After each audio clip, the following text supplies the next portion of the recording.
Hello everybody, welcome back to my channel, and in this short video I will tell you that how you can easily download maps offline on your Google Maps, whether if you're on an Android or an iPhone. That's quite simple, interesting and easy, so let's get started without wasting a single second. So guys, first of all you have to open Google Maps application, and once you're on this page, now you can select any of location. For example, I will select Dubai and then search for it.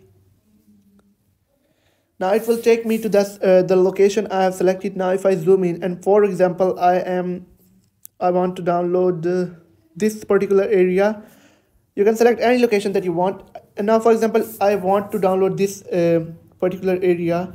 I will go back and tap on my profile on the top right, and then tap on offline maps. Now once you're on this page, you'll have to tap on select on your own map, and now it will take me back to this location. And now for example I will want to download UAE map, and then simply tap on download on the bottom right, and it will be download and it will be saved in your profile, and you'll be able to navigate through it offline if you don't have signals or internet issues. So that's how you can easily download maps offline in Google Maps. If you have found the video helpful, make sure to like the video and hit that subscribe button, and if you have any questions, let me know.